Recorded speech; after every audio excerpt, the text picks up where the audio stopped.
I don't have a mute. Oh, I wonder why. I don't know. Can you maybe do it? Yep. Okay. Yeah, because you're not the host. The host Yeah, is I'm the just ones that can mute. measly co-host over here. So I think he was doing it himself, so he's muted. Oh wait, hold on.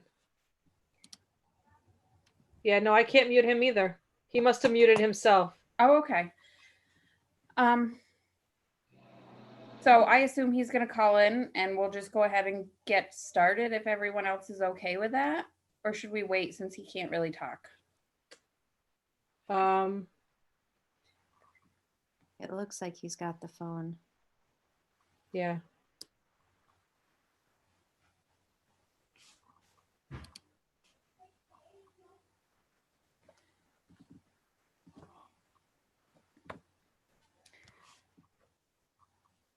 Have you been to any great concerts lately?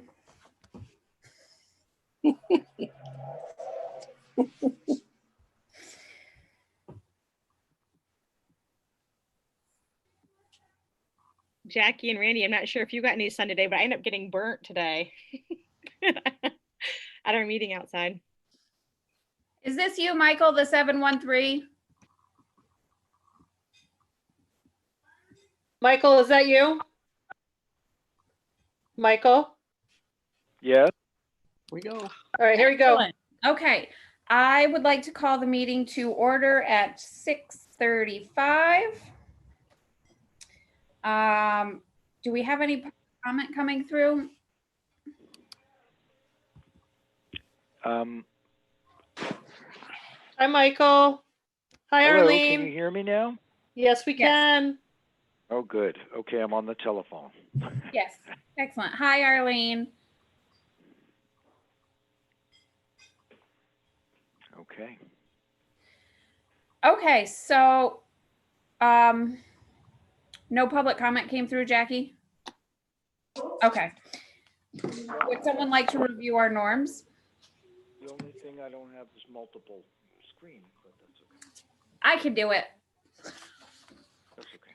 As a board, we will focus on student outcomes, be open-minded, respect each other, value different viewpoints, be responsive and responsible to our community, make decisions based on data and facts, listen to each other, be reflective, run meetings that respect time, have concise agendas, are transparent, and follow Robert's rules. Next, can I get a recommendation to approve the minutes? I'll make that. Diane? Second. Thank you, Michael. Any discussion? Okay. All in favor of approving the minutes? Diane? Yes. Corey? Aye. Yes. Michael? Aye. Arlene? Arlene, you're on mute. Can you thumbs up if you approve the minutes? Okay, Arlene is a thumbs up. Perfect. Minutes are approved. Moving right along, the next thing we have is turning it over to Jackie. And you're on mute, Jackie.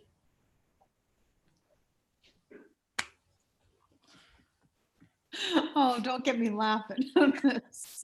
Okay, so you have included in your packet, I explained in the packet the memorandum of understanding that I'd like you to sign off on. It's a memorandum of understanding attached to the current contract for the teachers.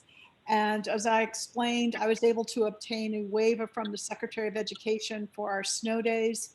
And so for those student days, the waiver allows us to turn those student days into professional development days. So we have worked with the association to accomplish that. We are having one of those days will occur on June 15th, and the other 2 days will occur in July or late July or August. They will happen as, you know, to give us some more opportunities to work with our teachers as we have a clearer understanding of what the fall opening will be. So we really think that's very supportive of kids, and we really needed the time. So that's what you have before you. And so I'm asking for you to approve my recommendation to approve that memorandum of understanding. I would vote that we approve the memorandum of understanding. Thank you, Michael, for that motion. Can I get a second? Yep, go ahead.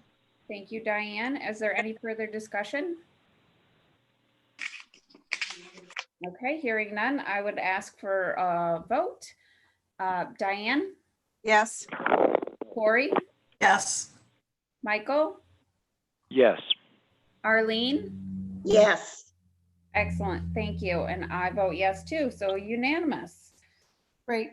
So Julie, Celeste has a copy of that she will get to you for signature. Okay, Okay? thank you.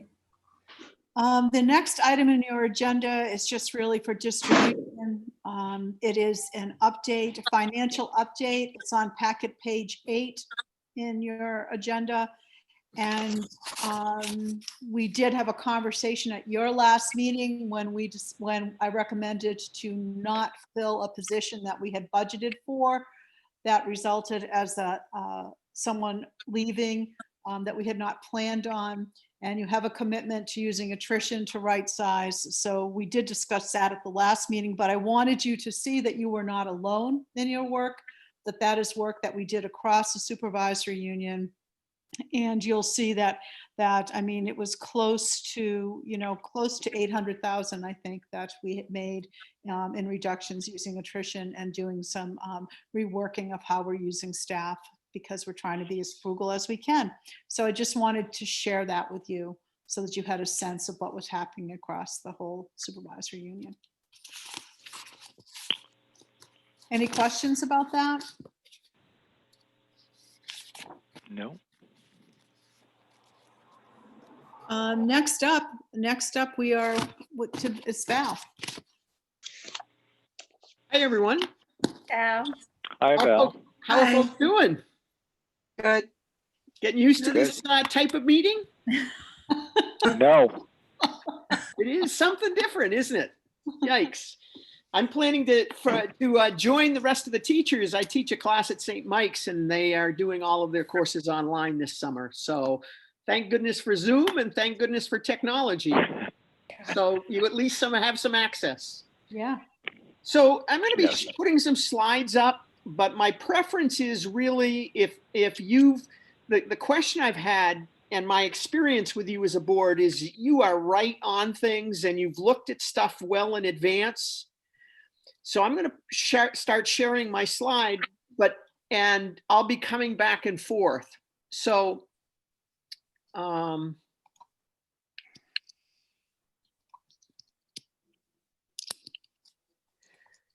So I'm not going to do this to full presentation mode. I'm just going to go through the slides. So what we're going to do tonight is really look at two things. The idea of community engagement, which in policy governance is called ownership linkage. But in schools, we really talk about how do you engage with your community, and then begin talking about what a work plan looks like, and then where do you go from here? Okay, so before we start, what you've been sort of playing or using some of the principles of policy governance. What have questions arisen for you, or what's been the focus of your work for the last, I think probably 5 months, 4 or 5 months? we've been doing some practicing. Okay. And utilizing our current policies to sort of see where that falls. We had one actually relevant pressing issue that we said, okay, let's look at this as a practice session. I think that was pretty enlightening for a lot of us. In what way? What happened with it? I think for myself, I sort of gained a bit of confidence that we have some systems in place that take care of things for us. How about other folks? I think the practicing has been good. Okay. So What have you I- found? What's been good about it? just having to sit there and mull through it, have the discussions, I think the talk has been really good. Okay. Other thoughts?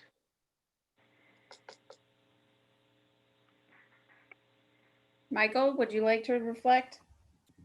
Well, I'm just finding, dealing with this particular format through my computer at this moment really, really distracting. Okay. And I apologize. I can't see any of you at the moment. And I can see Val's list, but, so I apologize right now. I just feel like I want to get on board with the rest of you. So I'm a little Yeah. preoccupied.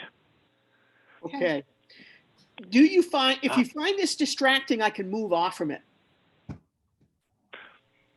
No, I don't think it's anything that you're doing, Val. I think it's just my kind of frustration with the computer in general here, and the Okay. fact that it seems very odd. Okay. It's not working the way it should be. Other In thoughts any about? case, Okay. Yes. Go ahead, Arlene. One of the things that I find is every time that I have been dealing with people, I am looking at people, watching their body language, that especially their facial expressions and so on. And I do. After all, you have to remember where I came from, and I hired many, many people. And I find this very difficult to get used to so far. I have to use it more, I guess. Okay. So go ahead, Val. Julie. I think one thing that has been really good is to review the policies. This is really forcing us to know our policies. Yeah. And I think that that's maybe the part that I'm excited about, that I find enlightening, is that I would never in a million years probably sit down and go through step by step the policies without something sort of making us do it, or that once a year review. And I think this sort of makes us say, you really need to have policies that so that that you're doing this the right way. There are two reasons that I really do a check-in at this point. One is those practice sessions are really to get you into your policies so you get to know them before you make a decision about whether we're going to go to policy governance. So that's the first thing. The second is to see if it feels right. If the conversation is such that your board is saying, okay, this is ours and this is the work we need to do, or this is Jackie's and our policy is okay or not, that means that there's a fit. There are some boards that say, no, we don't want to give that to the superintendent. So you begin to say, that's really not a board that's ready to go to policy governance. So the reason we really do this practice is for you to get to know your policies, to get in the practice of using those policies when issues come up down the road. And three, see if there's a fit. Does this feel right? Do we have the guidance to be able to tell Jackie, this is what we need? The policy's telling her what to do. And my sense is that it feels like it's a good fit so far. I have a quick question, Val. It seems perplexing to me that any board would reject the shift to policy governance, given the objectivity and what I gather to be a much more sort of sense of fairness that could predominate. So could you give an example of where a board would say, no, we don't want to go to policy governance? Would that be some kind of, mistrust or doubt regarding their superintendent, or why would they do that? I think there are multiple reasons why a board would make a decision. I think there's one that's pretty clear. If there's a lot of board turnover and a lot of superintendent turnover, the culture of trust isn't there, and there's just not sustained leadership. So that'd be one reason. I think there are also board cultures that believe my job is to make all of the decisions and the superintendent's job is to carry out those decisions. So you have different beliefs about what the board work is. And so that comes into play. Okay, that makes Those sense. are two examples. I mean, I worked with a school district where the average longevity of the superintendent was 9 months to a year, and principal turnover every year. And so the only sustained real work in the community, because I was going in saying, man, this board is really engaged at a very, very management level. And when I found out the dynamic, it made sense, because they were the only people that were there for more than 9 months or more than a year. So that would not be a policy governance board. Okay, Yes. great. If I may just, I think that is one thing that, and I'm guessing, I think that is one thing that is maybe like a sticking point for some people, is just to think about, first, we're blessed and we haven't had anything come up that we have felt like we don't have faith in the leadership that we have.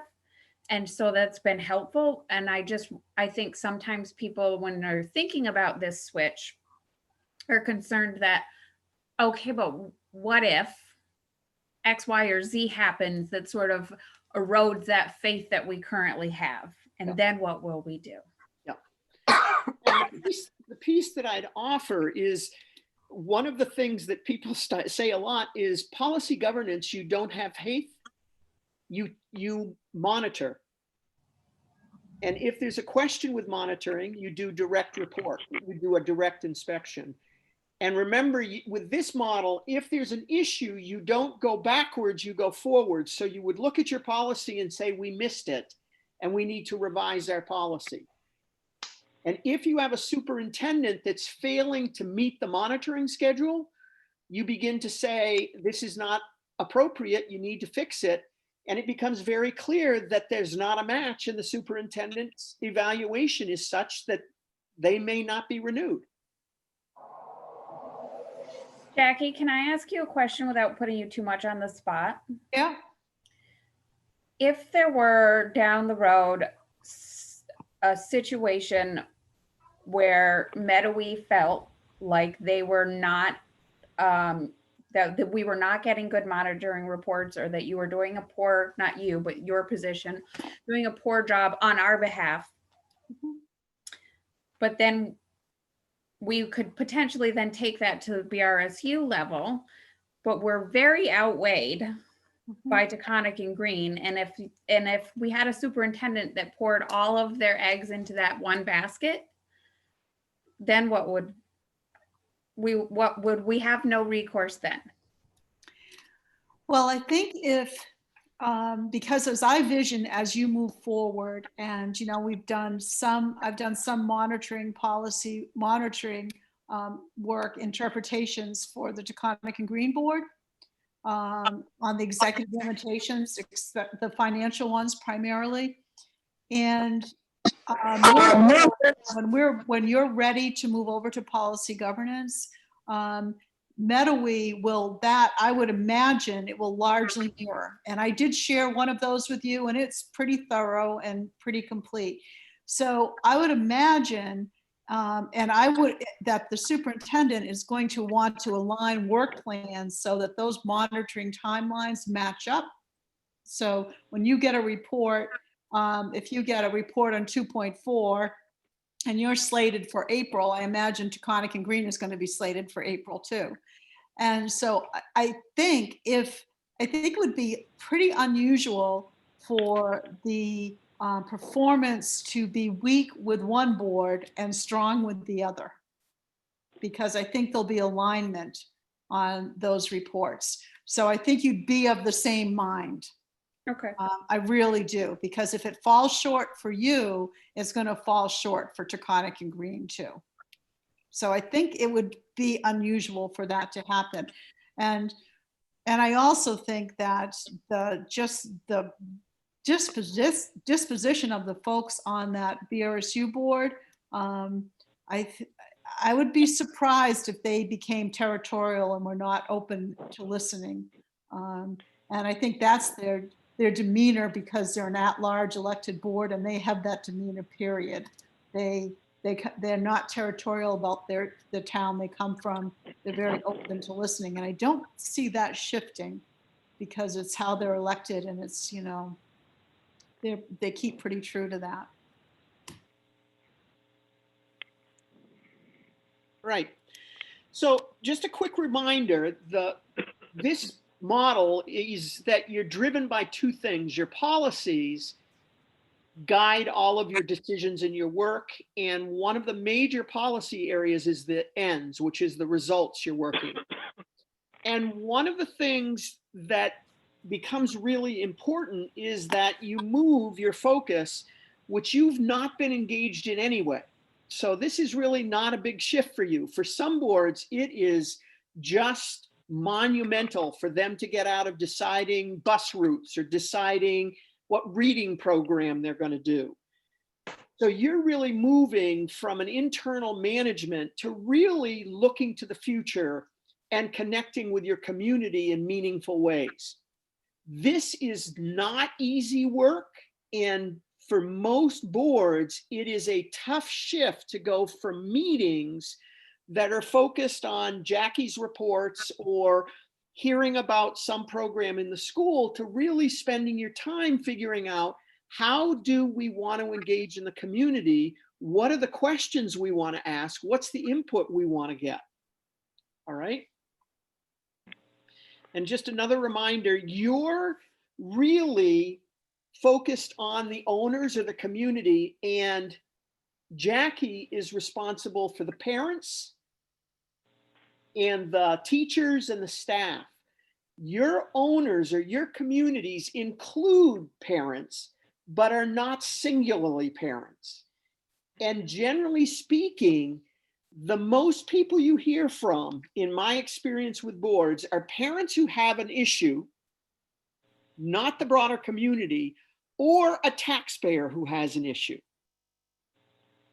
Taxes are too high, or we need this.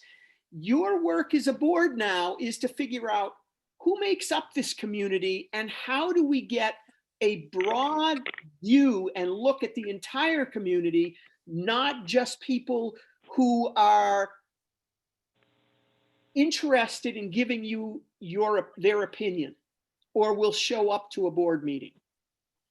Many boards are saying, oh my gosh, if somebody shows up, we're so excited, that you grant them more weight than what they really are entitled to. They have a role, but you don't know what the other 99% of the community feels about an issue, unless they come in and say, I've done a survey of 100% of the community and here's what they feel. All right. Questions on that? So here are some pieces. Clearly defined roles. Pardon? Those seem like clearly defined roles relative to the board's task and relative to the superintendent's task. Yes. And what becomes really important, Michael, is you figure out if you're experienced in that. And my sense of this board is that is not a new role for you in terms of making sure that Jackie is dealing with the parents and all of the operations. What is a new role for you is figuring out how you get out into the community and how you have a percentage of your work engaging the community. Many boards that go from policy to policy governance have not made that shift because it's a really hard shift and it requires some expertise to do it. So I gave you 3 documents. I'm not going to go through them, but does anyone have any questions about anything in those documents?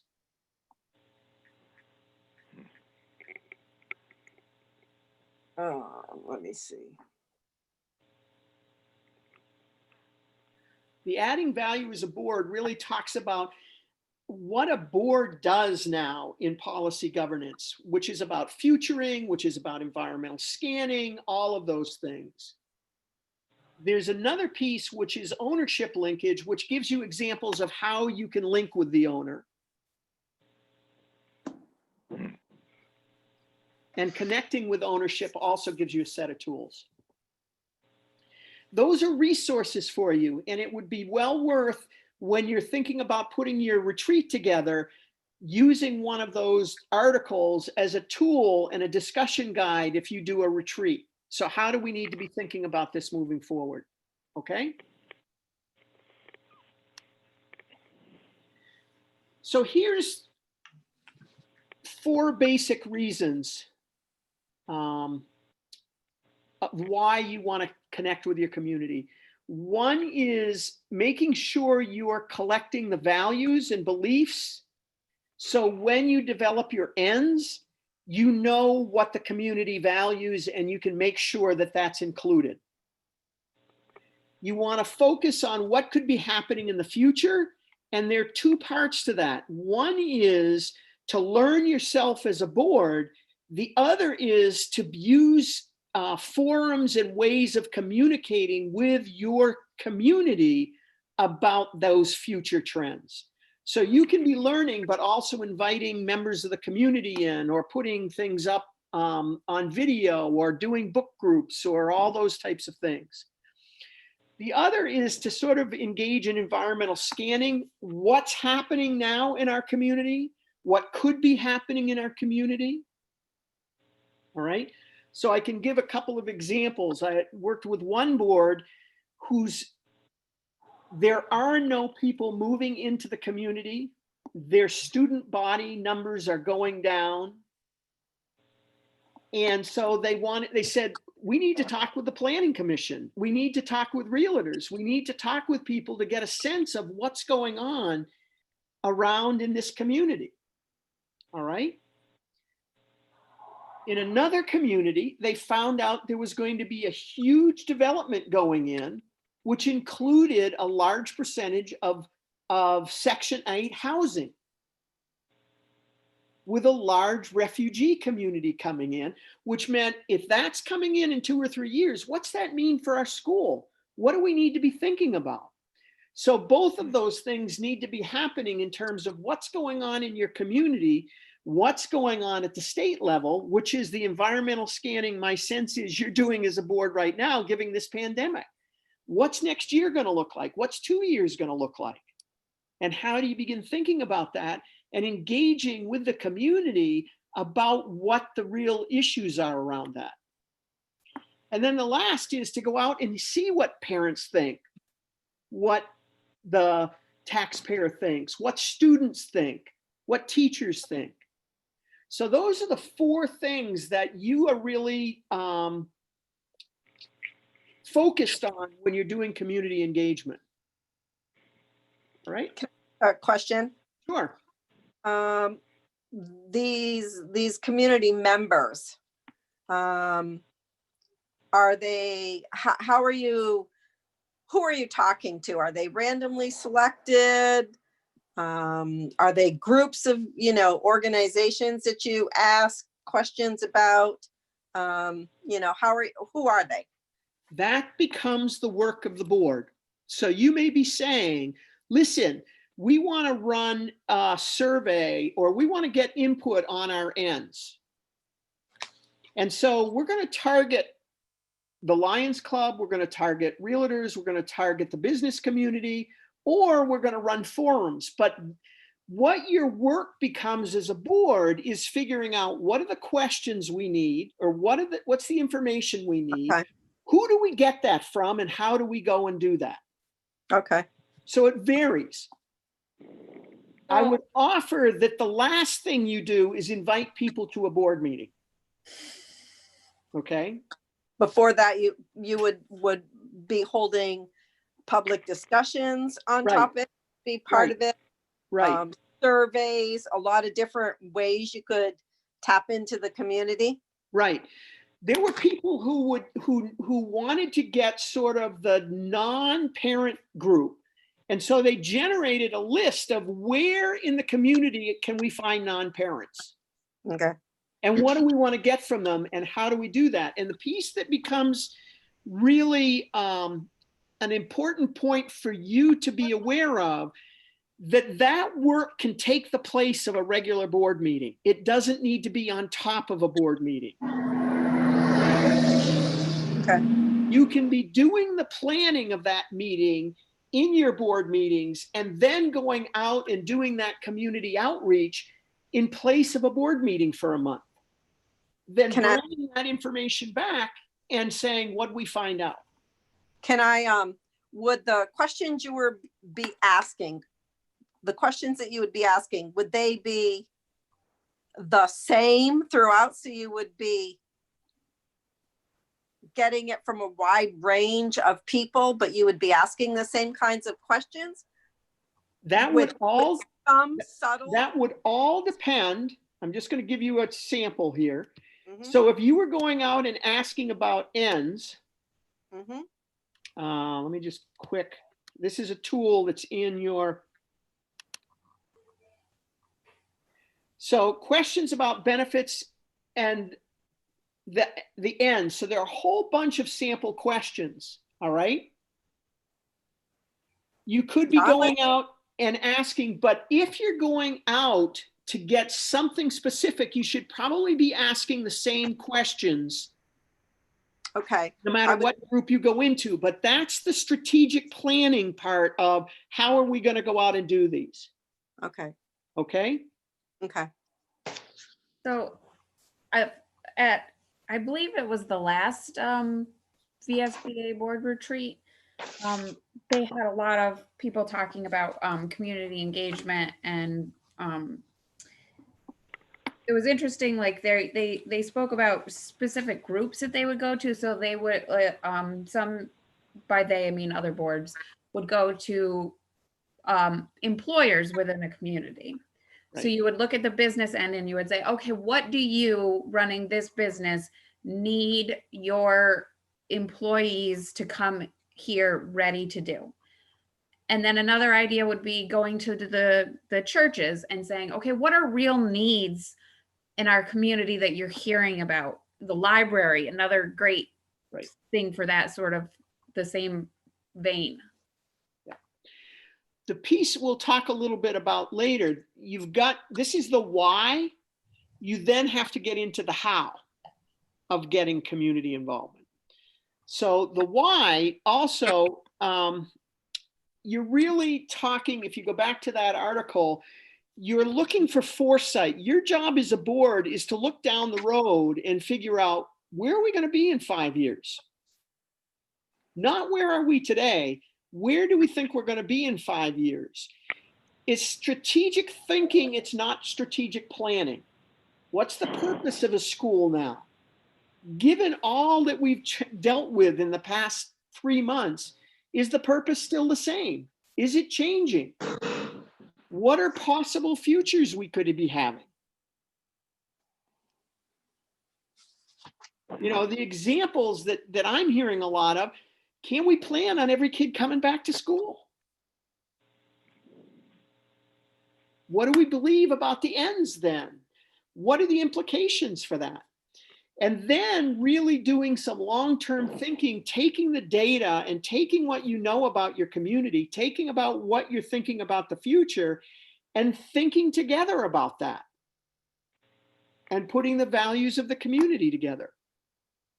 That requires a lot of work, and that requires planfulness on your part, that you actually spend time in meetings doing that, rather than, oh, we haven't done community engagement. How are we going to make that work? All right. Is there a timeline?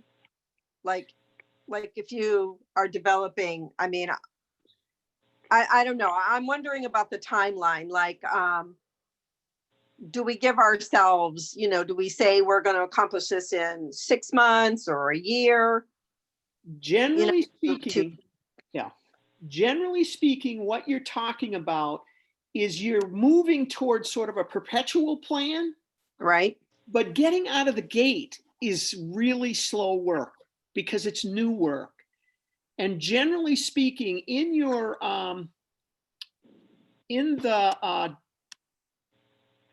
document, or in the documents that you have, I'm just going to go back here. You're actually, the first year of the plan, you're really going out and asking about your ends. So if you look here, year one, you're really talking about ends. Then year two, year three, and you begin thinking a little bit about what's the first thing we want to get out of the gate with. And Jackie has this, if you've got the connected toolkit materials, Jackie, you can take a look at this, but it's, I would say, go slowly and focus on input for your ends to begin with, and then be thinking about the futuring. Or you can think about how do we project into the future, then do the ends. It seems to me that given the current circumstance that we all find ourselves in, that would probably be the more reasonable direction to go in, since part of the discussion would have to involve whether brick and mortar schools are going to, be operating Right. Going forward, right? I mean, that seems like one of the kind of biggest elephants that we're dealing with. Well, and I'm going to, not to put the educators on the spot, but you're learning a lot about, and some of the assumptions we had about what learning looked like in classrooms and what learning looks like now are going to be explored and figured out in some way. So part of your work may be thinking, what are people saying schools are going to look like? Schools or education is going to look like 3 to 5 years from now. What has the pandemic done? And this is my own bias here, to break down a system that really has not served all of our kids well, and really put in light and in front of parents and students and teachers, yikes, this can be done differently.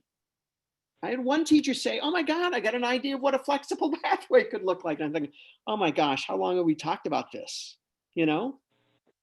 So I think there's an opportunity here. And as you said, Michael, you may want to start with that visioning piece of what could the future look like for schools.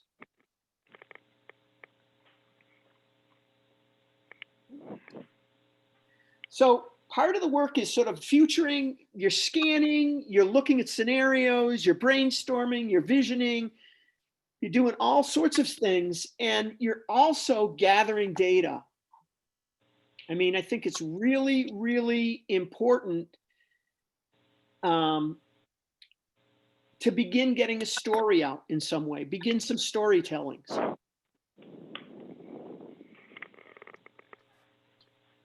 So as what you've heard, what are you thinking are some of the implications of this work and this charge for you as a board as you move forward?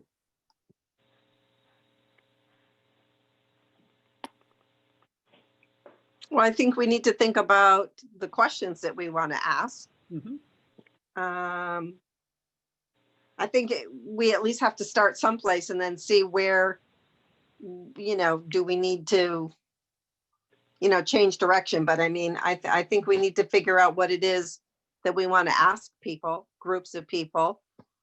Because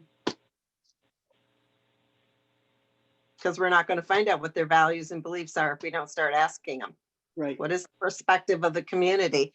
I Right. mean, I have a sense of what I think that is based on what I've done with the library or what I'm doing with my church. Yep. So I have some idea of what I think that,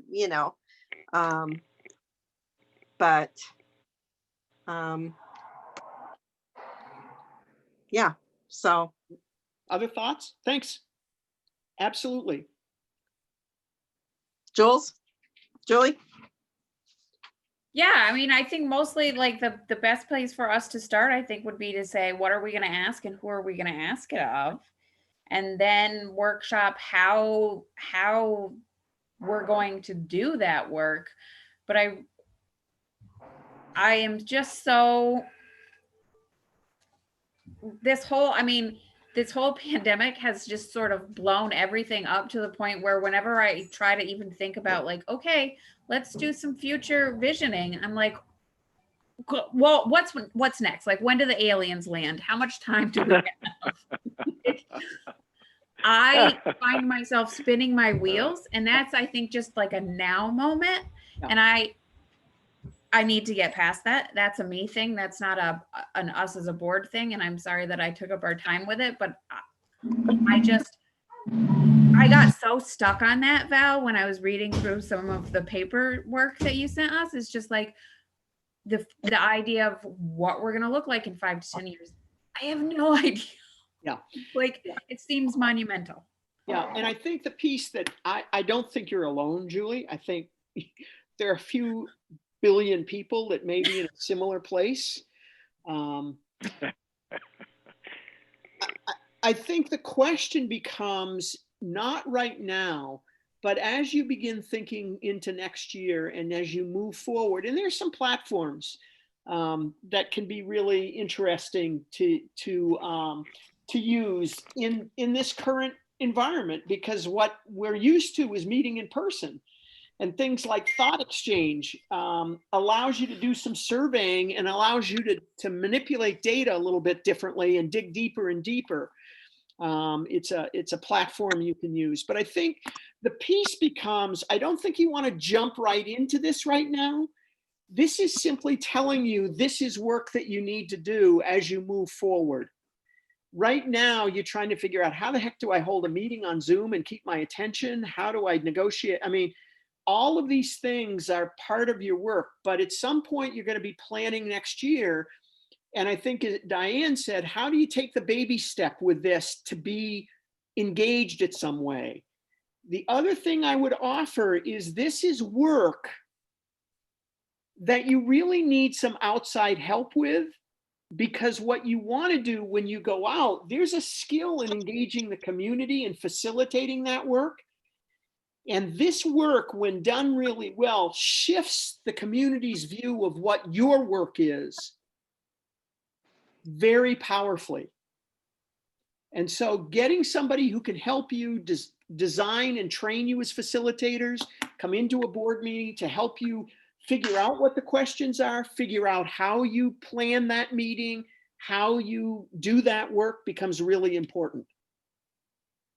I think one thing that I really want to make sure that we focus on doing right is, because this has really shined a light on inequities that are rampant across our world, is to make sure that as we're future thinking and as we're gathering information from people, that we're not missing the people that need us the most, and that we're asking the questions of them at least as much as we're asking the questions of the people that are better off in our community and therefore more likely to show up and answer our questions. Right. I agree. Really important going forward. Absolutely. Jackie? Yeah, I just wanted to share. I mean, I kind of think it's a perfect opportunity for a board to start thinking about the future, in that they can start to think about, given what we've experienced right now, what are the qualities? What do my kids need to be able to do? Do they need to be adaptable? Do they need to be empathetic?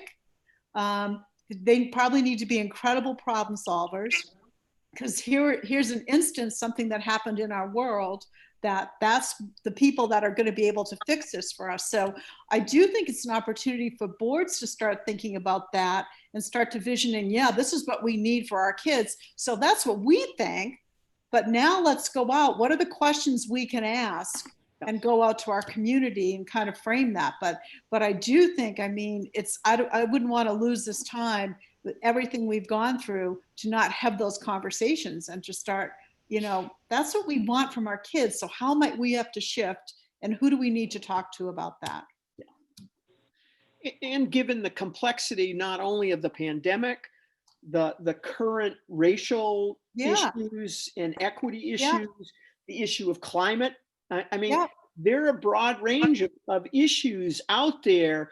And how do you design a conversation with the people who are paying the bills necessarily, and the people who are engaged in terms of, this is my life too as a student. So Yeah. being very thoughtful, very planful, getting some guidance with that. And we're going to move to ends in a little bit, but that's really your work in making sure. One of the things that this model requires is that you target ways to make sure you hear all voices, not just those voices that know how to be heard. Mhm. Yes. Okay? Because, and I would offer a bias of mine is the type of work that needs to be done generally makes people who are the voices you normally heard very nervous because they've got that system figured out Mhm. and they know where to push the levers. And I would offer again from a bias, the best thing we ever did was get rid of grades. I mean, people got rid of SATs. People got rid of different strong belief systems about how you get into college now.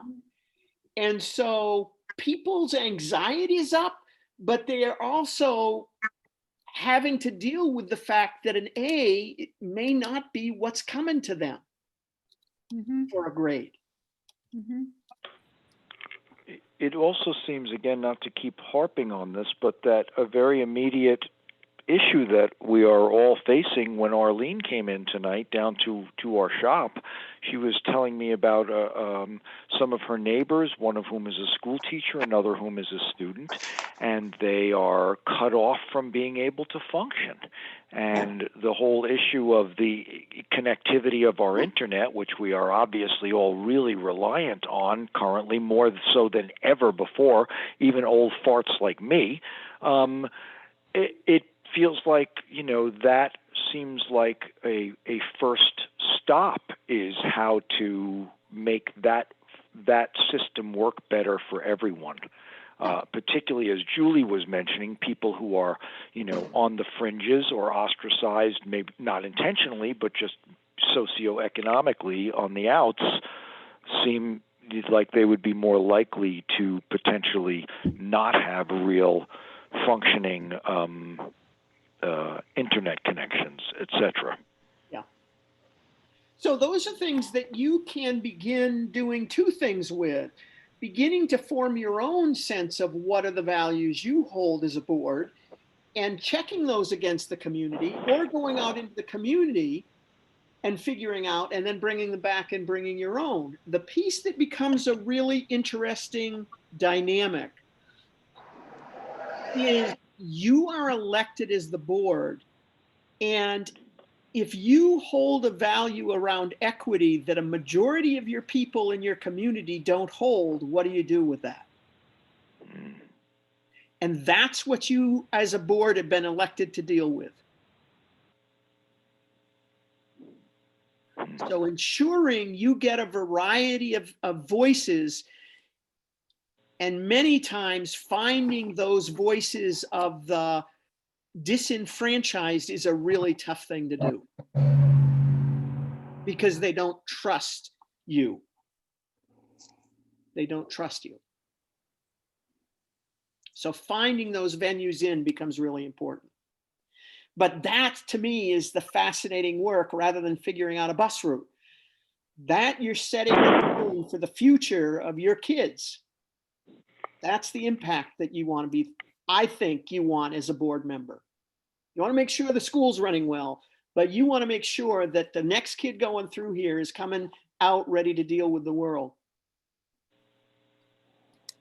One thing I wanted to mention is that I think that having maybe the boards engage with some of those families could be at an open house where they feel safe here with their kids, and maybe being able to get some information. I'm not sure if it all has to be face to face or if it would be through maybe some type of paper pencil response, which could also be intimidating, but having it be where it's a common place for everyone to be able to gather. I think a school event like a back to school picnic or other things where we can engage those families. Even events that are held by the community when they start again. I know one community just had sort of a whiteboard, and they said, what two things do you want for every kid? And they wrote it on the whiteboard and then took a picture of them and just posted those. So they're just engaging different ways you can do that. And that's why getting somebody who does this work on a regular basis to sort of come in and work with you just becomes really valuable. Okay. Mm-hmm. So here's the piece. It's ongoing. It's intentional. It isn't, oops, we got an open house. What are we going to do tonight? You are very thoughtful about that. It becomes part of your annual plan. It actually is a multi-year plan, as you were talking about, Diane.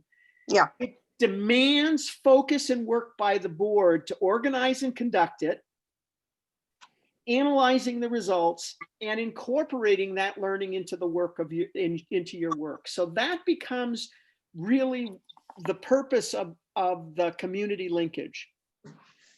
And it means that your agenda changes a little bit. You may have a meeting where you do a monitoring report, or other people are reading the monitoring reports, and out of an hour and a half meeting, an hour of it is on this stuff.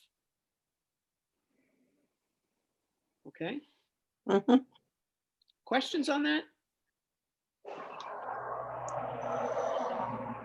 I put some templates and tools in there that you can take a look at. There are a whole set of tools for owner linkage. So the example you'd have here, whoops, come on, is if you're educating owners, here's the goal. So what you were talking about was, what are the questions we want?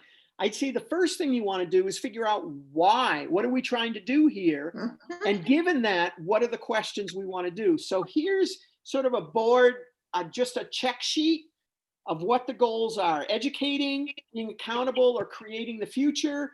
Here's what we're going to talk about, and here's some different tools that you can use. And Now, that's my screen isn't moving at all. If you're moving Yeah. yours, I'm not seeing any okay. changes on I mine. need to change Nor- here. Nor am I. Mine is not either. So you've got this. Val, Yeah. what would be for us as we're moving forward with policy governance in our work with you, where would this work fit in our timeline? Like, should we be having these conversations No. now? Yes. No, What you're, questions no, are we- no. Here's what, here, I'll talk about what the next steps are. Okay. This is simply educating you and providing you with a context for this. I'm going to stop the screen share. I'm going to start it again and put this up. Okay. Just a sec. Hello, everybody.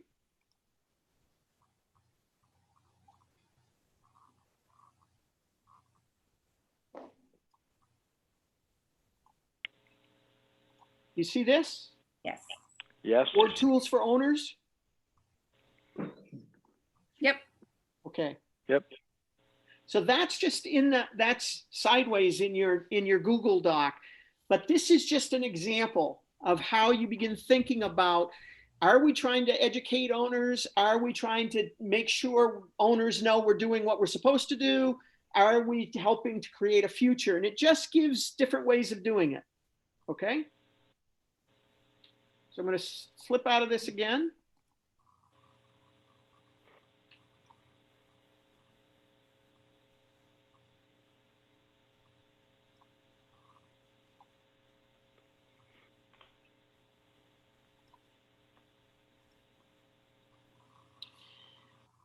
Next, any questions on this? On owner linkage? Okay, we're going to go quickly to ends. Jackie, do you have an ends policy for BRSU? You're muted, Jackie. Mettawee has an ends policy that they, came from the previous district, Okay, but they have that, they adopted that as standing right now. So they do have an ends policy. great. It will need to be updated because it doesn't include transferable skills or anything like that, but they do have something that they work from. Okay, so you've got something in place that can be the basis for moving forward. Mm-hmm. So ends policies end up in a similar structure. Remember when we started this work, when you started developing the policy, you had a broad statement, it's a global statement, and then you went down underneath it. So if you took executive limitations, it was, in my words, Jackie, you can't screw up in these ways. Don't you screw up. And oh, by the way, we don't want you to screw up in finance. We don't want you to screw up in how you treat staff. We don't want you to screw up in how you teach. And then you went down below that. It's the same with the ends policy. You start at the broadest, and then you go down to the level that you think gives you accountability, but doesn't direct it so finely that you're managing, right? So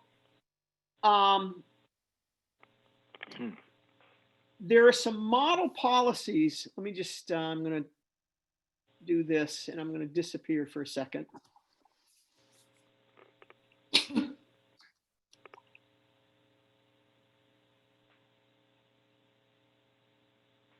So this is a school district that has been engaged with policy governance. Can you all see this? No, it didn't. It No, did for a second, but popped now for we're me. back to, we're still like on slide. Okay, I'm going to Six. leave again.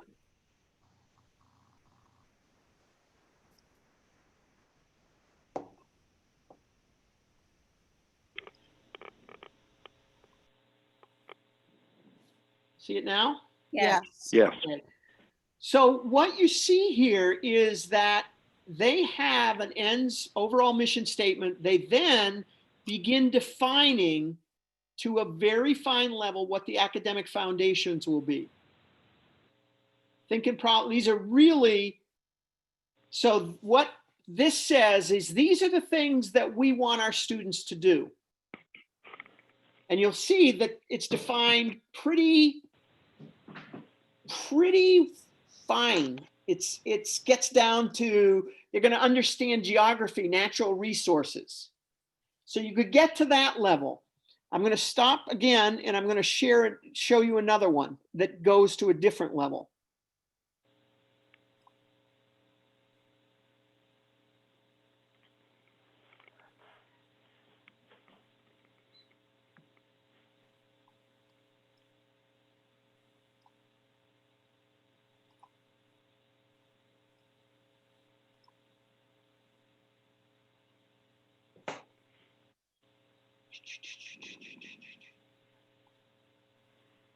So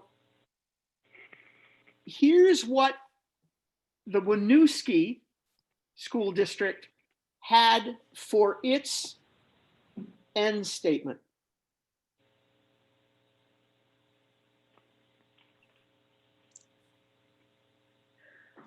What do you see as the difference? It seems far more general, a sort of, just really broad statement without any granularity to it. Right. Now, remember when we were doing the development of policy, I said, where do you want to stop with the reasonable interpretation? So what you have with Issaquah, they had a broad statement, but they said, we're not going to rest there. We're going to be more specific. In Winooski, they said, we're going to be very comfortable with our staff figuring out what healthy, productive, and successful lives and engaging in their local and global community. They were going to leave that to the superintendent's interpretation. And then once they'd had that interpretation and some of the results, they would then begin saying, this is what we like, this is what we don't, we're going to revise our policy. What you had here in Winooski is a very broad group of learners. You have English language learners, you have all sorts of a wide variety of students, and they wanted very clearly to leave it to the superintendent to be able to develop metrics and develop programs to meet the needs of that student body.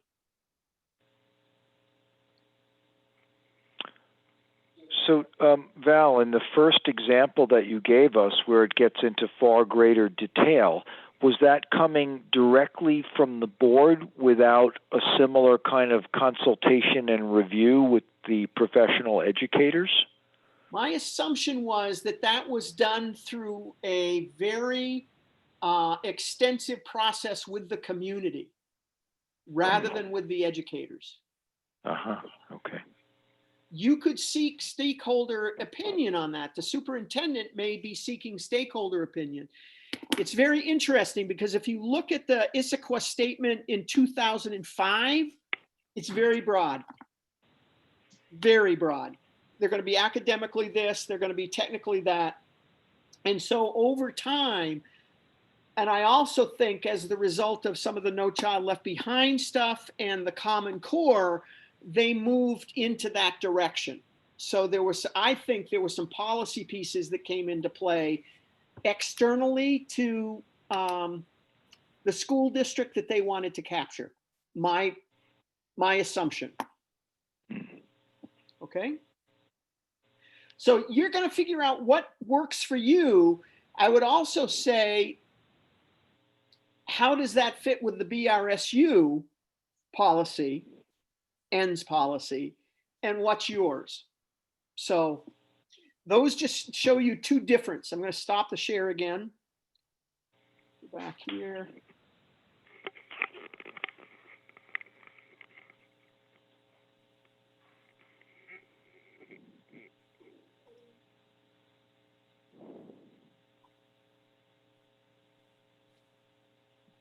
All right. So here's another one that's there. Students have the knowledge, skills, and this goes more towards sort of they've gone down a little bit. Critical thinking, foundational knowledge, ability to adapt, and information technology. Here's sort of an ends policy checklist. End statements have these components to them. I'm not going to read them. And end statements don't describe what we do, the effort, the activities, a direction. We're going to raise test scores. We're going to lower dropouts or tasks. These are really the results. These are management. These are operations. We're going to offer everyday math to everybody. That is not an end statement. That's a method statement. Okay. In roles, here's outlined. The board is constantly checking the focus of your work. Are our ends still relevant? You're asking Jackie to monitor the results. You're communicating to the community the results and what's happening in the future. So it's an iterative process. You establish priorities. So the way you control the budget in policy governance is you say to Jackie, for example, we want to see in this budget an expense lines that are focusing on adaptability. And then you have to keep looking down the road. That's really the work that you're in charge of. Okay. And it's sort of a continuous. Quick Yep. question. I'm sorry. I didn't understand what you mean by an expense line to develop adaptability. So Is that what like a budgetary line you're referring to? Yeah, probably wrong language. So when you get the budget from Jackie, you should see that she has identified resources to support the adaptability end. So I'd give you an example. So schools that are in policy governance who are doing monitoring reports, and they see an area that it's doing all right, and there's an area of the ends that is really doing terribly. The board has the ability to say to Jackie, I need to see that you are focusing on the ends that is not doing well, and I need to see that you are putting resource in that area. So that's where you're setting the priority. Does that help, Mike? Yes, thank you. Yep. Okay.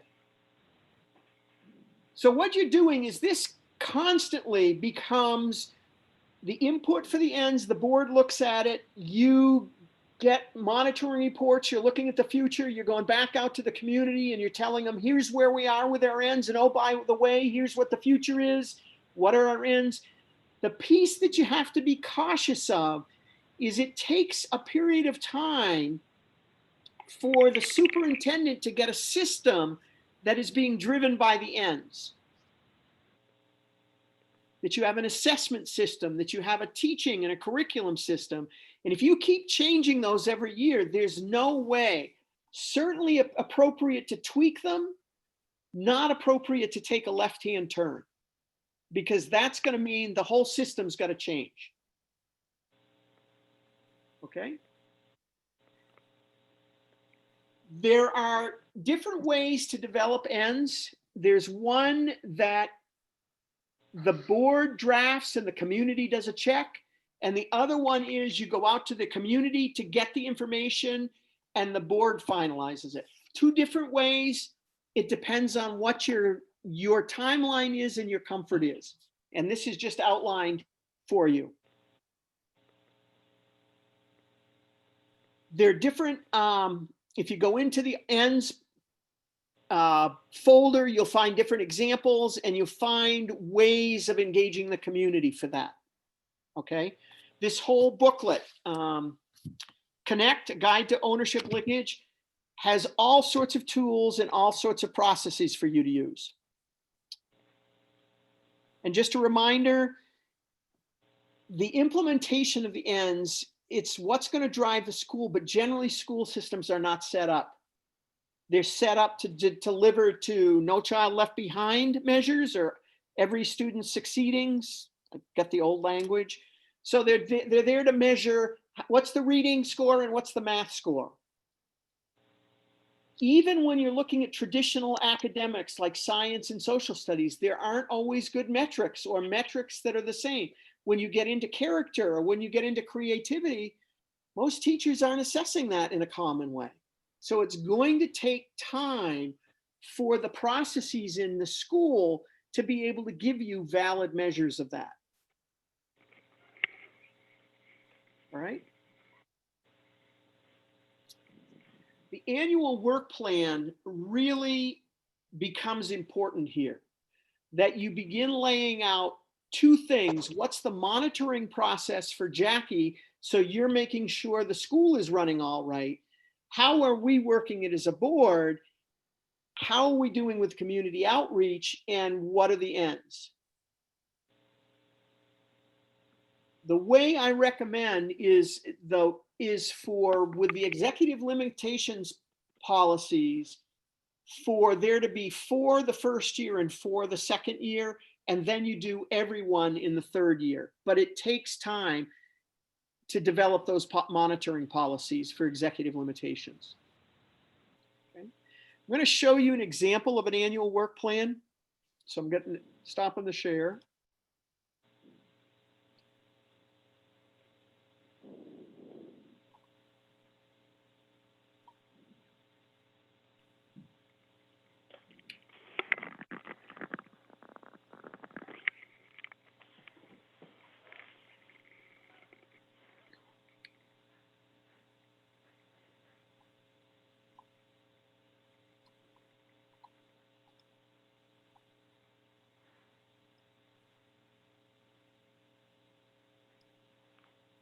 I'm just working my way to get here, so I'll be right with you.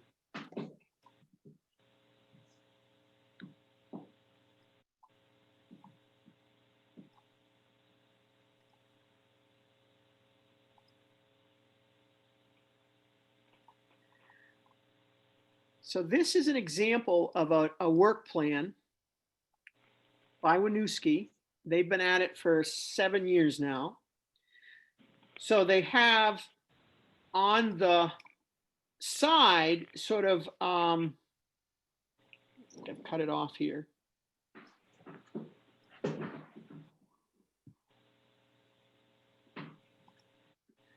So they have the areas which, one of the things that they do is sort of a focus on learning, which is to keep the board really informed on what's going on in the school.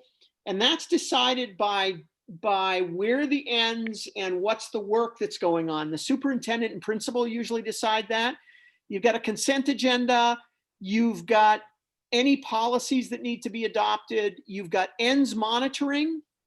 You have board management delegation, governance process, community engagement, any incidental information. And then you just have every board meeting of the year and you fill this in. So it's a very intentional process.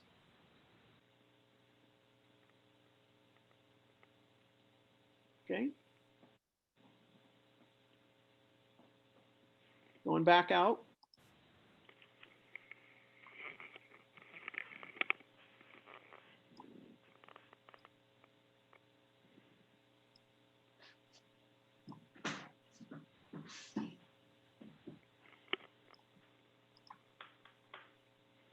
Right?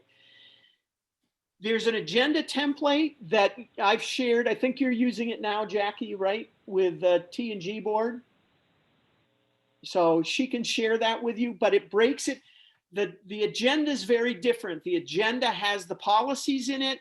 It has those areas in it. So it has ends, it has governance process, it has executive limitations. So it does not look as your normal board agenda looks. Okay. Basically, there's sort of a process that happens with implementing policy governance. You're in stage one. You're learning the principles. You're getting into the policy development. You're then going to work on the ownership linkage and ends development, and then you're getting into the monitoring, agenda structure, committee restructuring, which you don't worry about, but you're just starting to work with policy governance. And so here are the next steps for you as a board. You entered this process with the idea we're going to explore policy governance, learn about it, so we can then make a decision, are we going to be a policy governance board or not? So you've got to determine your timeline to make that decision. If the decision is to move to policy governance, you formally adopt the policies. You move many of your other policies that aren't required into administrative procedures. And Jackie, you've seen those with Winooski or with Mount Abe, where they have the policy governance, and then they have federally and state mandated policies, and then administrative structures. You set up an annual plan. You revise the agendas to support policy governance. You begin the ends, and you conduct practice with the model. And you move to phase 4, which is, this is sort of the end of phase 3, which is, okay, we're learning about it. We get down into the nitty gritty of it. And then if you decide you're going to go, then you start doing it. So it may be July 1, you decide we're going to formally move into policy governance. Okay.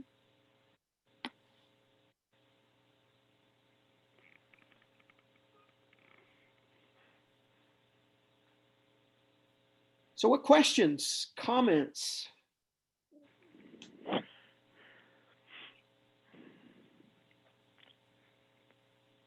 So right before you told us our next steps, you said something I was going to ask you at the time to repeat it. I don't know if you remember what I said. I'm not being very helpful. No, that's all right. Was it about the agenda? I think it was about, it was sort of about what the, I think it was about what the process is. Yeah. So what it was is what you have to do is look at policy governance. Is you don't on July 1 become a fully policy governance board because you don't have the monitoring. So it's sort of you need to make the decision and move into policy governance, but you don't have all the monitoring systems down yet. You don't have all the ends yet.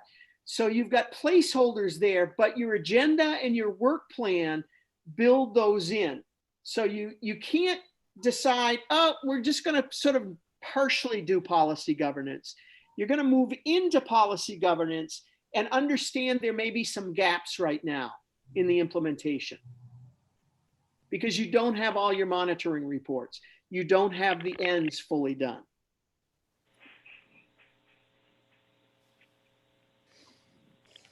Is that what you had your question about?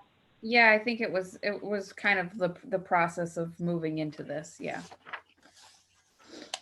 Which sounds like it's just going to have to be a gradual phase in, where we put out questions to the community, for example, and then receive the answers and then process them, et cetera, in various arenas. Is that correct, Val? I think the piece that I would say is you move to policy governance and you make that decision and you adopt those policies, and then your work is developing the ends. That means that's going to be a gradual process.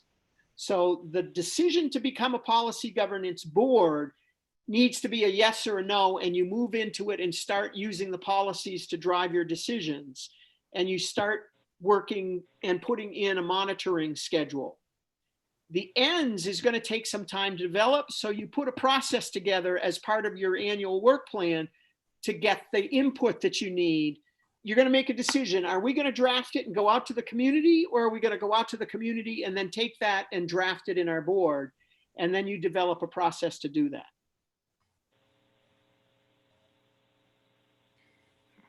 The slide that you showed us that was the cycle with Yep. the ends in the middle. Yep. So that's like our sort of our big goal is to just have a perpetual cycle of we start where we start, and then we kind of work towards like having a cycle of going into our community and saying, over the last 3 to 5 years, this is what's happened in our education system. This is where we really think we're going. Yep. What's important to you now, knowing that. And then we make adjustments to our ends and into our policies in general. We monitor that that's working. We think, okay, here we go. This is what we think the next 5 years are going to look like. We go back to the community and we start everything over again. You may not. Most people go, and what they do is go out into the community and say, here are the results that we have from our ends. They may review the actual ends policy once every 3 to 5 years. They don't revise it every year. When you first come out of the gate, you may go in a couple of years and say, oh, we went too deep, or, ooh, we didn't go deep enough. We need to revise it. And that's just a conversation that you're having with your community and with your superintendent. But you don't revise that every year. You monitor it every year. But like if we've been a policy governance board for 10 years, Yeah. we just hit fast forward. Are we going to be in a cycle where we're looking at the future 3 to 5 years from now? It's going to look like this, and this is what okay, community, can you just give us 5 minutes, tell us what is really going to be important to you, knowing what we're telling you, and then we're going to make adjustments and then we're going to do it again? Are we going to just keep doing that? You'll make adjustments. I think the piece that is really interesting is I've seen a lot of these statements, or end statements, they don't vary a lot from community to community. How they get manifest in the school may change. The way one delivers that may change, but to have it at a broad enough level. So I'll give you an example. One community had that students are creative. They said, what? I don't know what that means. So they went out to artists and entrepreneurs and said, what does that look like? And they brought that back in and said to the faculty, here's what it looks like in practice. How are we going to make that look in our school? And that really doesn't change that much, but it reinforces that that is what becomes important, and the shift may change. So you may have 5 or 6 ends, and something may move to the forefront because of something that's happening moving into the future that you begin saying, we really want to put a priority on that right now. But it shouldn't vary substantially year to year. But you want a cycle of informing the community and engaging with them on an ongoing basis. Right. Right. So the cycle, we do want the cycle of like letting the community know where we stand now, what we've done to get here, what we think our future looks like. We kind of want that to keep going and to keep guiding us. But it's not like we're going to rewrite all of our policies every 5 years. No, and it may be that the second year of that is really about environmental scanning, where you're going out into the community just to get information about what's going on. How many businesses are coming in? What's the planning commission look like for new houses? I mean, so there can be a year where you're doing environmental scanning. You're not really asking what the community's value is because you did that already. You could also be saying, listen, we're getting all these pictures about how education could look in 5 years. And so we're going to go out and work with the community to show them that picture and see what they think. So the conversation can change year to year. Remember, there were a whole bunch of things. There was sort of visioning, there was environmental scanning, there was analysis. You could have people come in and help you think about what you're seeing. And maybe this is completely from left field, but how do we coordinate that with all of the, for lack of a better word, dictates or that we're getting from the state down? Yeah. That is the skill of your board and the superintendent. That really is the issue. Mm-hmm. We have this amount of control, and here is what we're doing to exercise that. Right.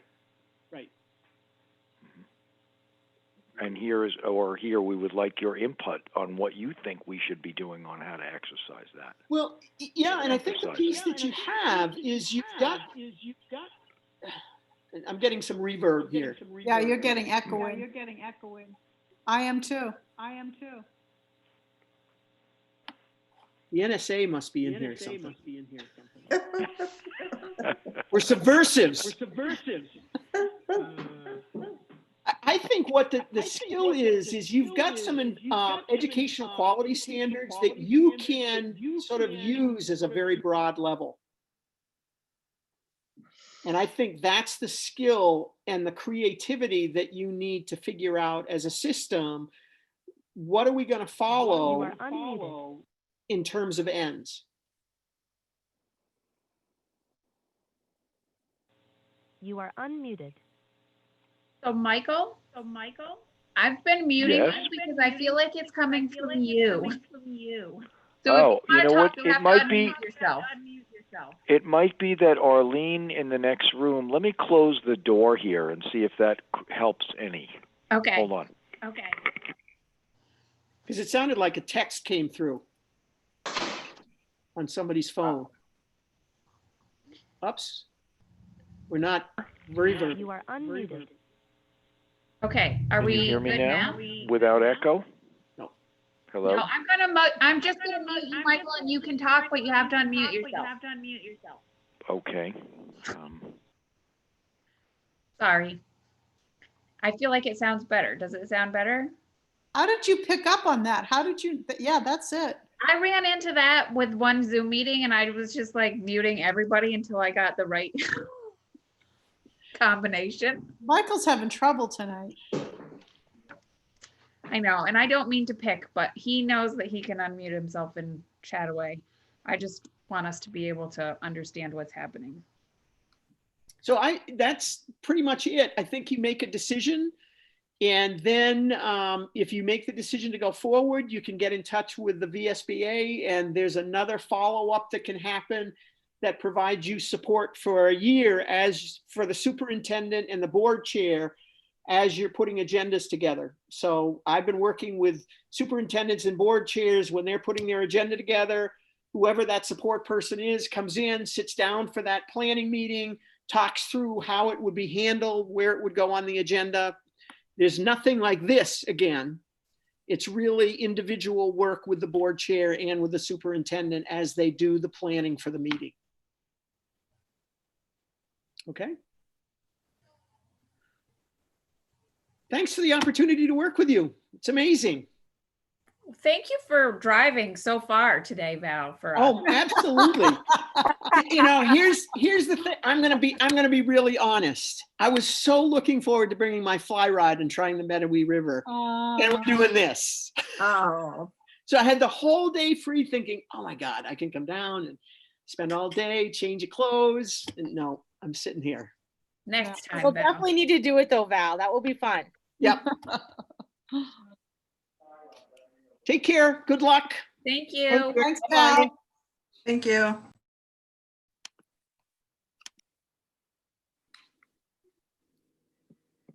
You are unmuted. See. Okay, so Jackie, you're still on? Michael, are you on speakerphone maybe?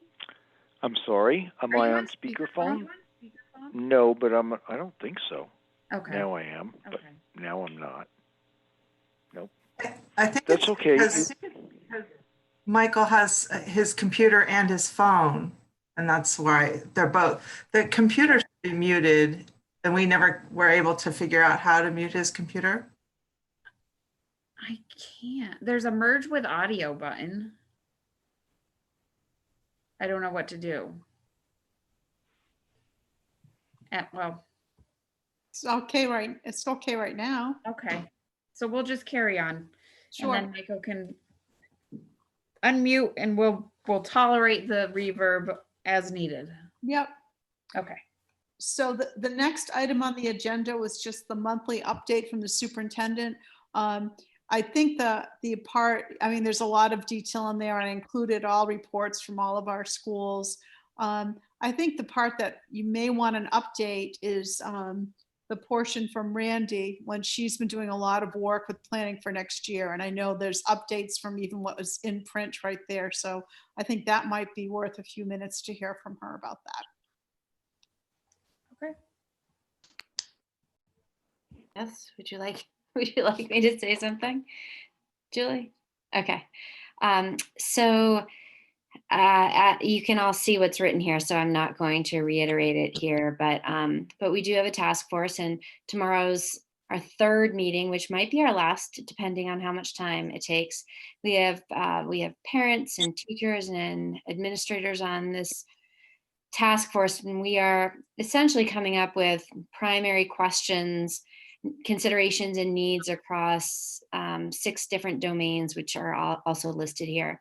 So it's kind of creating a framework for launching into a phase 2 work of planning for next year. Another piece that we did is last week, if any of you are parents, you hopefully received a copy of the survey.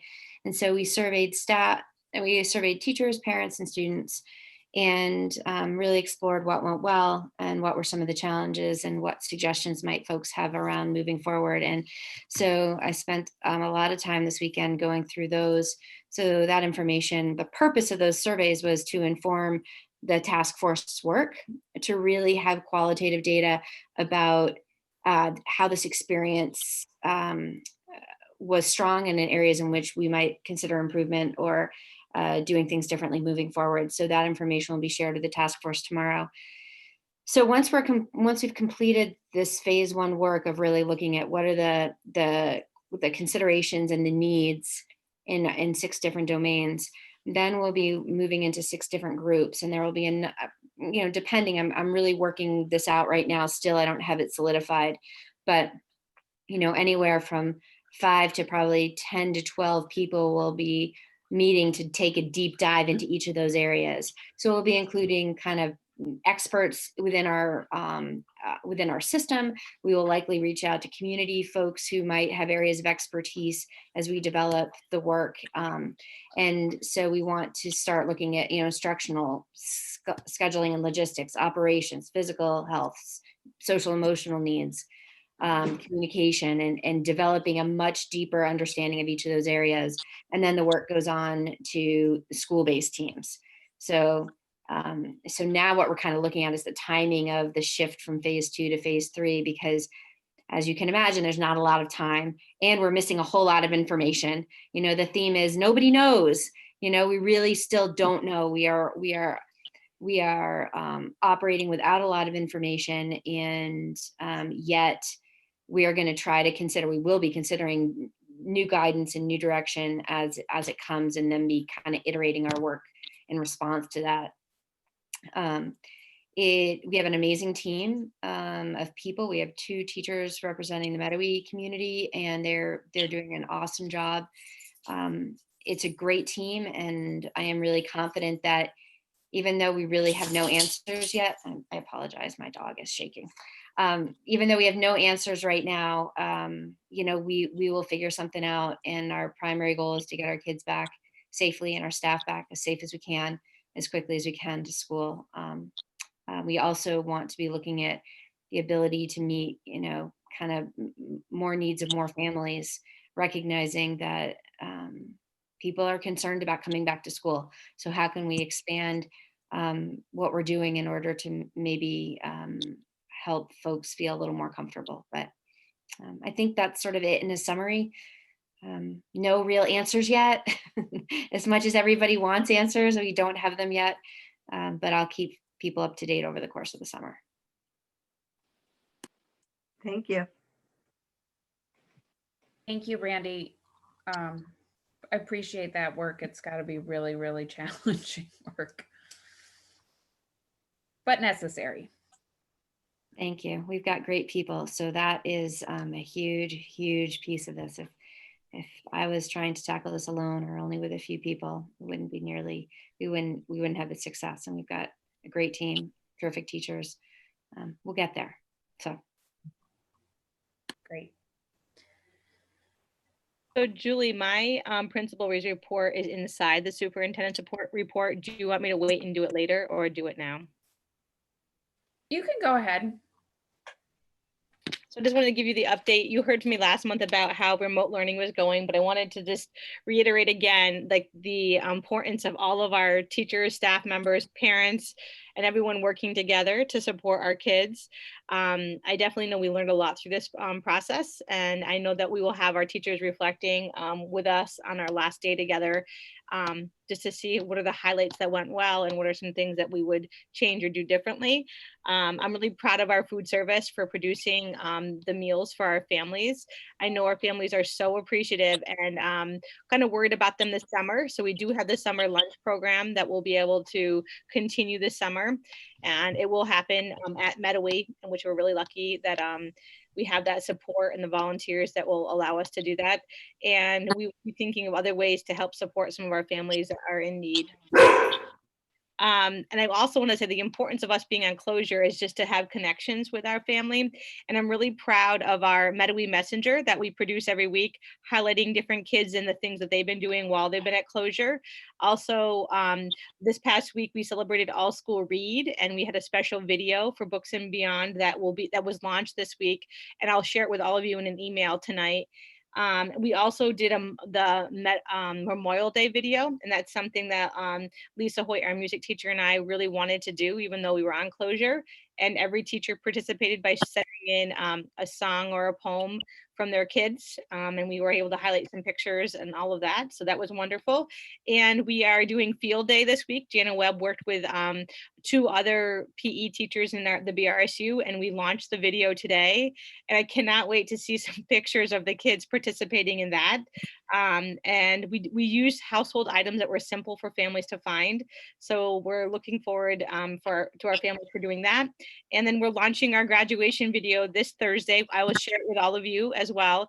But at 6 o'clock, we will be having a pre-recorded video that Kelly Allfeld put it together. We did have different presenters come here to acknowledge the winners of our 6th graders. And it was a lot of time to coordinate all the videos. But I'm really excited about being able to celebrate our 6th graders. And we're also doing a small little visit. I'm creating the schedule tonight as we speak about where we're starting and where we're ending. But we're beginning our train kind of at 10 o'clock, and it'll be like a 3 to 3.5 hour drop off because our families are so spread out. And we'll be delivering a diploma to each student, a corsage, a balloon, cupcakes, and a lawn sign. They came in today, which is so exciting. So we'll be able to deliver those to the graduates. So that will be something that they'll hopefully feel is very special. And then I just wanted to end by saying that Cindy Roberts, one of our teachers who's been here for her entire career, is retiring. So it's a huge, she just is so thoughtful and so kind to all our students in so many ways. Goes above and beyond, and we're going to just really miss her a ton. And Allison Zylstra, our current teacher, is going back to her hometown in Massachusetts. And we are also sad to see her leave. So two fantastic employees that will be moving forward. So I just want to make sure all of you knew that information. So that's it. Thank you. Thank you. So Jackie, then you still had August retreat date that we need to discuss.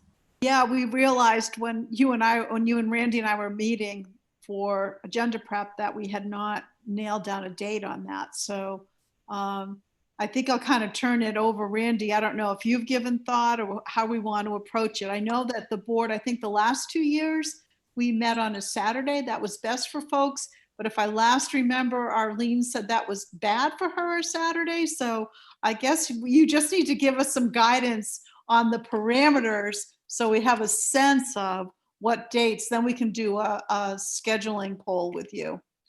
Are you thinking we'll need like 3 or 4 hours, or what are you thinking? I think last year, didn't we start at 9? We were finished like by 1. Were we finished right after lunch? I recall we were finished fairly early. Yeah, I think so. I think we finished right after we had lunch. We kind of wrapped it up. So I think if you something like 9 to 1 is probably perfect for you. Okay. Can we do a survey? Yeah, we can get a survey out. Can you give us some? So Arlene, do we definitely want to stay away from Saturdays for you? I will fit my plans in with your plans this year. Oh, okay. Oh, okay. Because so we'll give a few options, and then so I'll let Randy start from her schedule, and then we'll have Celeste send a poll out to everybody then.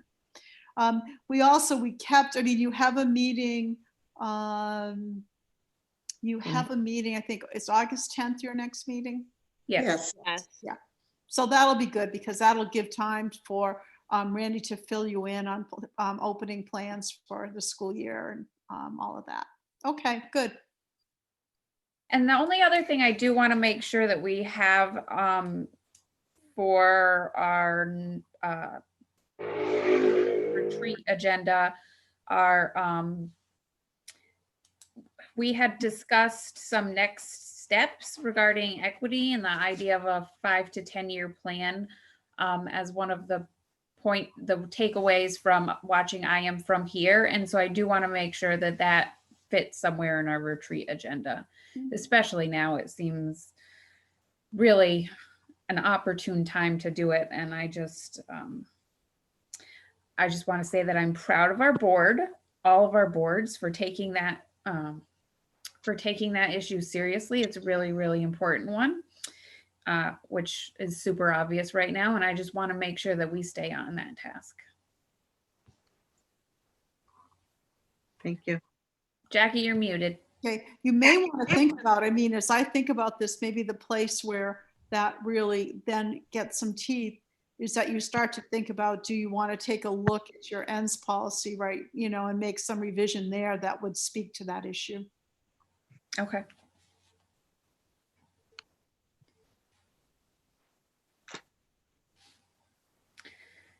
Okay. Are you all set then, Jackie? Okay. So next up, we have board updates. Does anyone have anything they would like to share? Not I. Thank you, though. Okay. Michael, I've unmuted you. Do you have anything you would like to share? No. Okay. I'm sorry. It's okay. Are muted. You are. I feel like such a dictator.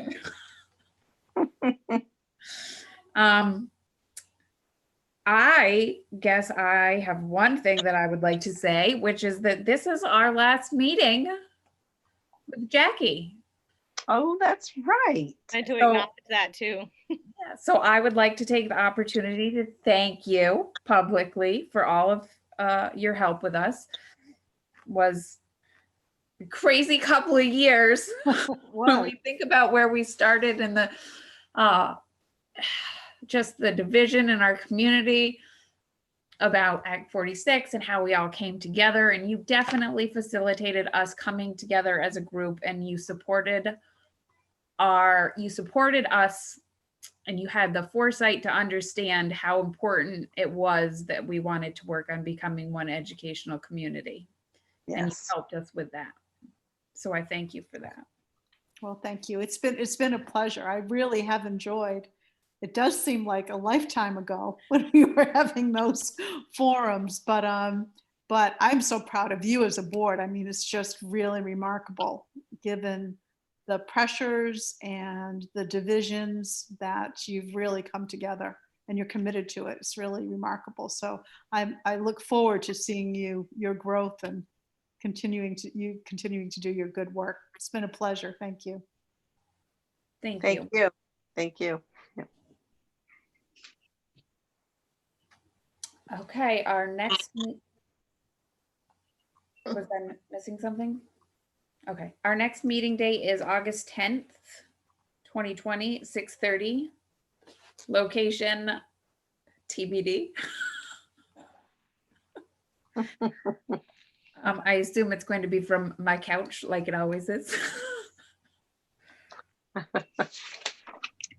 Okay, and then if we would not, if everyone's okay with it, we decided not to go ahead and like print out any forms to fill out, but if we could spend 5 minutes talking through the board meeting self-evaluation, which was the last page of our packet. So I guess we'll just start with number 1, which is what is the level of engagement of all board members? I think it was pretty good. Yeah. I don't think it was low. I agree.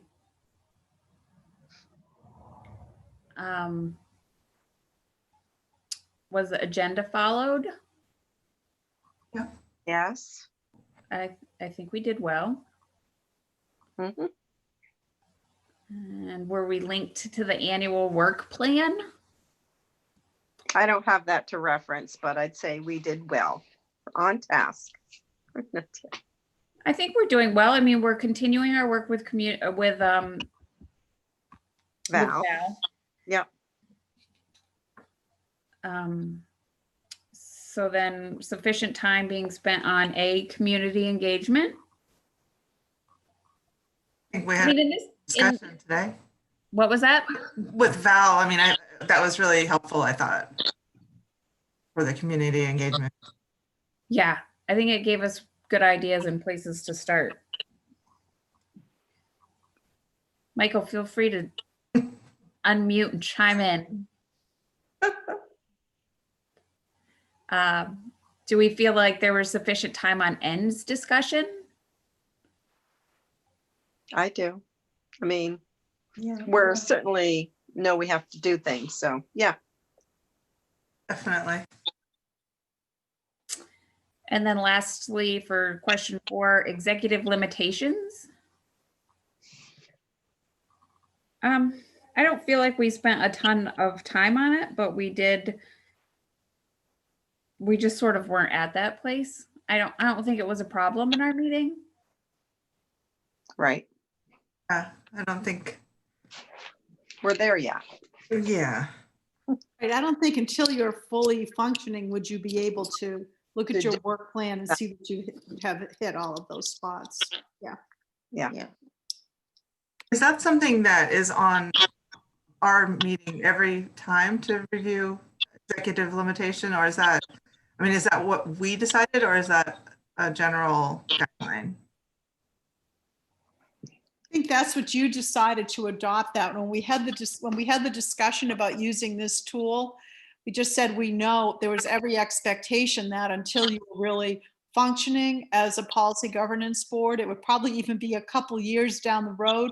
You wouldn't expect that you would touch on all of those points at every meeting. Okay. I think it's just sort of a helpful reference for us to see where we're spending the time, even though we're not in a place of proportioning out our time on each of these things. By talking about what it is, it just reinforces what it is for us. Right, and I guess you could look over time to see that it gets addressed fairly often. You know, you're not completely ignoring it over the course of a year, basically. Right. Yeah, okay, that makes sense. I'm just going to skip the question about consent agenda. We get now to the meat. What went well with the meeting? I am going to ask everybody to comment on this one. So Corey, do you want to start? Okay, I really enjoyed Val's talk. I love learning about policy governance and just exploring that. And it just seems like such a positive thing for our board, and everybody seems to be on board with it. So that I like that a lot. Thank you. Arlene, can you go? Oh. No. Sorry, Diane. Arlene, what do you think went well? I thought that Val was very, very interesting and informative. Good, thank you. Diane. I obviously, the whole thing was done well. Everybody's, from Jackie's to Randy to Brooke's comments. But I think, you know, since we were focusing on Val, her comments, what she brings to the table, and her depth of understanding and ability to discuss it and bring examples is helpful. So I like it. Thank you. Michael? You're unmuted. Michael? I hope I'm not echoing like crazy. I would agree that Val's presentation was always, for me, challenging, and it makes me look at this in whole new contexts, which is really valuable. I confess that at times this Zoom format is really challenging for me, and I feel a little bit computer illiterate, which adds to that. But on a positive note, I'm showing up and I'm learning, and people are very, very helpful and cooperative, and that's appreciated. Thank Thank you. you. Thank you. I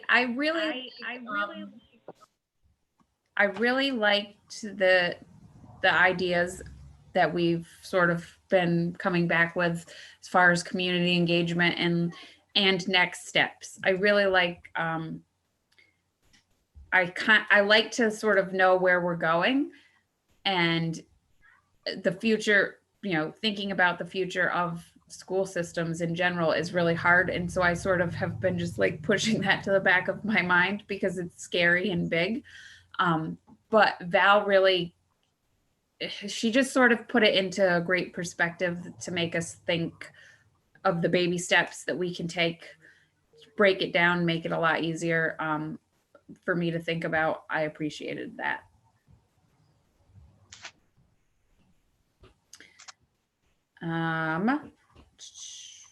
Any concerns? Does anybody have any concerns with how the meeting went? No. Besides You are Zoom, right, unmuted. Michael?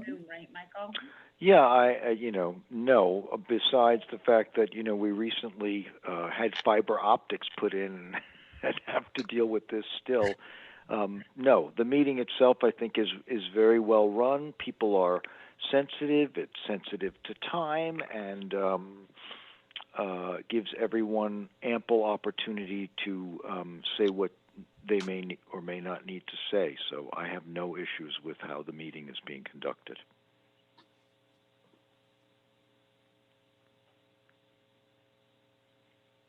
Thank you. Thank you. Okay.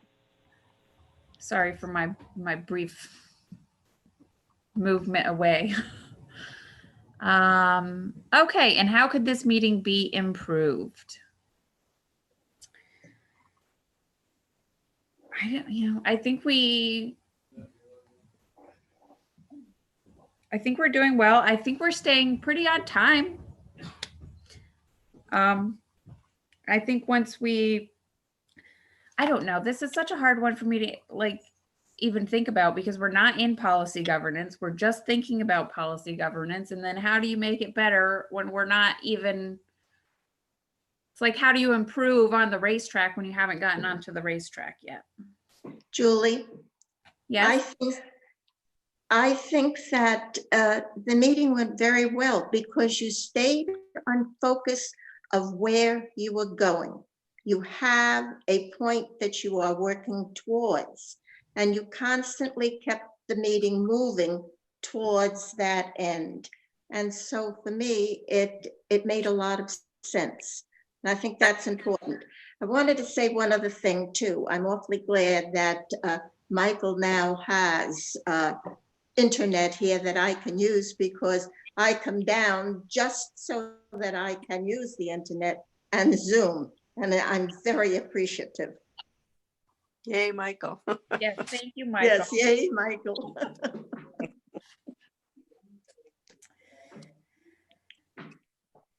Okay, well, that wraps up our self-assessment, and we don't have any public comment that has come through the ether that I know of.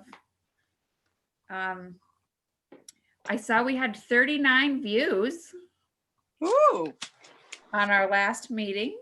That was part of our minutes. That's kind of fun. Racking up the likes. So seeing no other public comment, I guess that we can adjourn the meeting at 8:25. thank you. Yes, one more. Thank you, Jackie. Thank you. Thank you. Thank you very so much, much. Jackie. I feel a little sad right now. I Yeah. know. We're gonna miss you. Jackie, we'll miss you. I'll miss all of you. Bye-bye. Bye. Bye.